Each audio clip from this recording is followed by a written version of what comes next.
Selamat pagi dan salam sejahtera bagi kita semua. Perkenalkan nama saya Irenata Sritonga dengan NIM 4112201122 dari kelas AM 5D pagi. Di sini saya ingin mempresentasikan hasil dari Equity Analysis Report PT Cahrawen Pupuk Indonesia Tbk. Di slide pertama ini ada daftar isi, yaitu di halaman pertama adalah tentang perusahaan, halaman kedua adalah aksi korporasi, halaman ketiga adalah financial distress, halaman keempat ada economic value added, halaman kelima ada rekomendasi investor, dan halaman keenam adalah penutup. Di halaman pertama yaitu tentang perusahaan. PT Cahrawen Pokpan Indonesia Tbk atau kita sebut CPIN adalah salah satu perusahaan terbesar di Indonesia dalam industri pakan, ternak, peternakan, dan produk olahan berbasis unggas. Didirikan pada tahun 1972, CPIN bergerak dalam produksi pakan ternak, pembibitan ayam, peternakan ayam, pendaging, serta pengolahan produk unggas seperti daging ayam siap saji. Di sini ada sektor usaha dan subsektor usaha dari perusahaan PT Cahrawen Pokpan Indonesia. Untuk sektor usaha, PT Cahrawen Pokpan Indonesia Tbk atau CPIN adalah perusahaan manufaktur yang beroperasi di sektor agrikultur. Untuk subsektor utama dari perusahaan CPIN ini meliputi dari pakan ternak, peternakan, dan pembibitan unggas, dan serta makanan olahan berbasis ayam. Slide selanjutnya itu adalah aksi korporasi. Aksi korporasi di CPIN sebenarnya banyak, tapi di sini saya hanya memasukkan 3 tahun sebelumnya, yaitu dari tahun 2023 PT CPIN mengadopsi berbagai inisiatif keberlanjutan, seperti pengurangan jejak karbon di fasilitas produksinya dan juga pengelolaan limbah yang lebih efisien. Hal ini dilakukan perusahaan terhadap lingkungan dan keberlanjutan jangka panjang perusahaan. Untuk tahun 2022, PT CPIN meluncurkan berbagai produk makanan olahan yang baru dari berbasis ayam, seperti nugget premium dan produk siap saji lainnya. Inovasi ini dilakukan untuk menangkap perubahan konsumsi masyarakat yang semakin mengutamakan kenyamanan dan kepraktisan. Dan untuk tahun 2021, perusahaan meningkatkan program kemitraan dengan peternakan lokal untuk mendukung sektor agribisnis di Indonesia. Program ini melibatkan penyediaan bibit unggas, pakan ternak, serta pelatihan dan pendampingan bagi peternak guna untuk meningkatkan produktivitas dan kualitas hasil ternak. Dan selanjutnya itu adalah financial distress.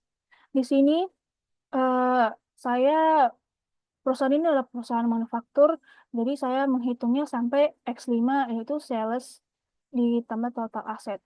Di sini juga bisa dilihat di bagian Z-score-nya, Z-score saya berwarna hijau yaitu berarti aman. Dan dari hasil analisis skor PT Cahrawen Pokpan Indonesia selama periode 2019 sampai 2023, disimpulkan bahwa PT Cahrawen Pokpan Indonesia Tbk ini berada dalam kondisi keuangan yang sangat baik dan stabil selama periode tersebut. Semua nilai skor ini jauh di atas ambang batas aman, yaitu batasnya seharusnya 2,99 di sini. Dan paharian Indonesia ini meningkat di atas ambang batas aman. Dia menunjukkan bahwa perusahaan CPIN ini memiliki resiko kebangkrutan yang sangat rendah. Meskipun terjadi sedikit penurunan pada Z-score dari tahun ke tahun, nilai ini tetap mencerminkan kinerja keuangan yang solid dengan kemampuan perusahaan untuk menjaga likuiditas, profitabilitas, dan solvabilitasnya di tengah dinamika pasar. Jadi di sini di tabel berikut ini adalah ambang batas aman itu 2,99, titik cut off-nya, dan yang biru ini adalah diskor dari CPIN yang mereka melewati dari batas aman, yaitu menunjukkan bahwa perusahaan ini sangat aman sahamnya. Selanjutnya itu adalah ekonomi value added. Ditampilkan di sini ada perhitungan NOPAT, yaitu NOPAT itu adalah Net Operating Profit After Tax, IC itu adalah Invested Capital, CC ada Cost Capital, dan juga EVA yaitu Economy Value Added.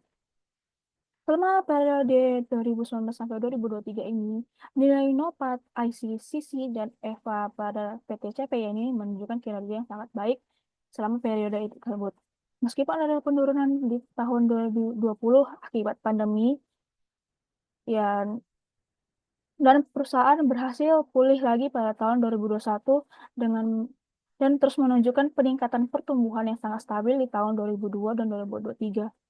Untuk Nova dan Eva, dari tahun 19 mereka sangat stabil, meskipun di tahun 2020 sampai 2021 mereka mengalami penurunan juga untuk keempat perhitungan ini, tetapi mereka juga semakin naik di tahun 2022 dan 2023 yang mencapai nilai puncaknya di perhitungan Nova dan Eva.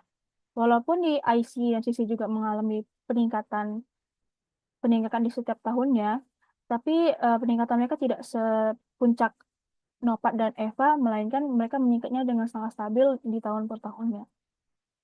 Yang mencerminkan bahwa efisiensi pengelolaan modal ini sangat baik dan kemampuan perusahaan untuk menciptakan nilai tambah bagi pemegang saham. Bisa dilihat di sini ada tabelnya. Nah, mereka ada awalnya turun di tahun 2020 dan terus naik lagi di tahun 2021, 2022 dan naik lagi di tahun 2023 ya. Selanjutnya, step selanjutnya itu adalah rekomendasi untuk investor. Berdasarkan analisis yang sudah saya lakukan, yang sudah dilakukan ini, saya merekomendasi buy atau beli saham pada PT Cahroen Pokpan Indonesia, yaitu CPIN. Berikut alasan mengapa saya merekomendasikan saham CPIN ini, yaitu yang pertama adalah skor CPIN menunjukkan angka yang sangat konsisten berada di zona aman. Dia mencerminkan kondisi keuangan yang sangat baik dan solid, dan juga resiko keberangkutan di resiko keberangkutan di perusahaan ini sangat rendah, yang maka dari itu saya merekomendasikan. Yang kedua itu adalah CPIN terus melakukan investasi modal untuk ekspansi kapasitas produksi dan peningkatan efisiensi operasional. Yang terakhir itu adalah yang ketiga, tren FH yang meningkat menunjukkan bahwa CPIN berhasil menciptakan nilai tambah bagi pemegang saham melalui pengelolaan modal yang efisien atau efisien. Selain itu juga pertumbuhan dari net operating after tax dari perusahaan CPIN ini menunjukkan konsistensi yang sangat bagus yang mencerminkan profitabilitas perusahaan yang sangat sehat. Maka dari itu, saya merekomendasikan para investor untuk membeli saham pada PT Cahawin Pokok Indonesia Tbk atau CPIN. Dan tibalah di penghujung dari PPT ini, telah selesailah eh, presentasi yang saya jelaskan ini. Terima kasih kepada semuanya. Maafkan bila saya ada salah kata atau sendat-sendat. Terima kasih semuanya. Selamat pagi.